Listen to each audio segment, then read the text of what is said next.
Isang dating malakas na kalaban na magiging kakampi ng Straw Hat Pirates para sa paikipaglaban sa world government at kay Imo Sama. So sino kaya ang tinutukoy dito? At so ayan, hi guys, welcome back sa channel natin at eto nga, tignan natin kung sino etong panibago na magiging kakampi ng Straw Hat Pirates natin laban kay Imo Sama pati na sa world government. At so ayan, huwag na natin patagalin pa, simulan na natin yan. At para masagot yan ay puntahan natin etong mural nga ulit na sa may Elbaf kasi napaka-significant ng mural na to at dito ay parang maraming na binibigay na hint si Oda kung ano yung mangyayari sa final war. At eto nga ang tanong rito, sino yung mga characters na nakasama dito ni Nika sa pakikipaglaban dito sa demonyong pagkalaki-laki. At so kaya yan ay mag-focus tayo dito sa part na to at iisa-isahin nga natin kung sino-sino itong mga characters na to. So actually matagal naman na sinusubukan na i-decipher na One Piece community natin eto yung mga characters na nakapaligid kay Sangad Nika kasi sinasabi natin na etong mga characters na to,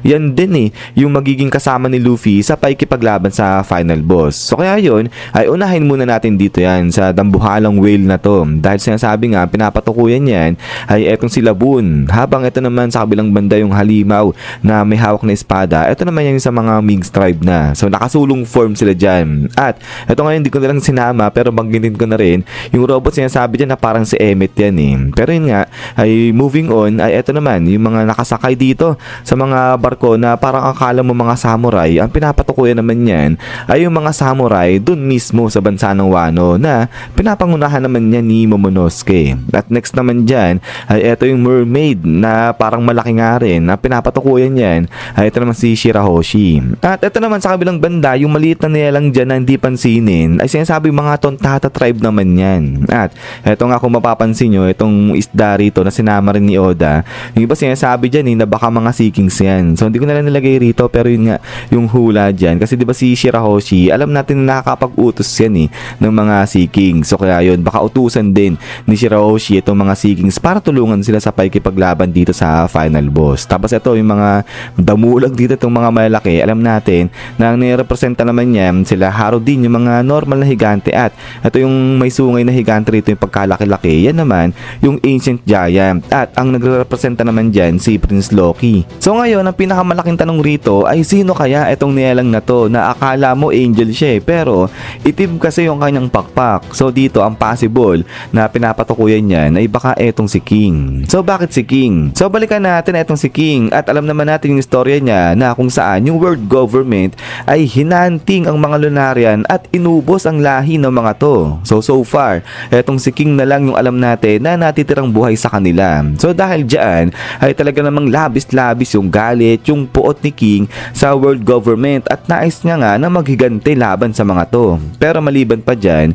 ay di ba alam din natin na etong si King, hinihintay niya yung pagdating ni Joy Boy dahil naniniwala siya na si Joy Boy ayan yung magbabago sa mundo. At minsan nga nang inakala iniisip niya na si Kaido siya si Joy Boy pero hindi nga ganun, hindi si Kaido ang Joy Boy natin kung hindi si Luffy. So ngayon, paano pag nalaman nito ni King na itong si Luffy pala, siya yung matagal niya lang hinihintay na si Joy Boy, at pag nalaman niya na itong grupo nila Luffy ay kinakalaban directly yung pinaka-boss na ng world government which is itong si Imu, ay tumulong kaya itong si King dyan sa grupo ng Straw Hat Pirates natin sa pakikipaglaban dyan kay Imo Sama, lalo na kung malaman ito ni King na itong sila Imo Sama pala yung umubos sa kanyang lahi na mga Lunarian. At so pagkatapos niyan ni Sandres, hanggang dito lang itong short discussion natin patungkol sa sino ba yung posibleng maging kakampi nila Luffy na dati nilang kalaban. At ayun nga, kayo ba sa tingin nyo na si King na kaya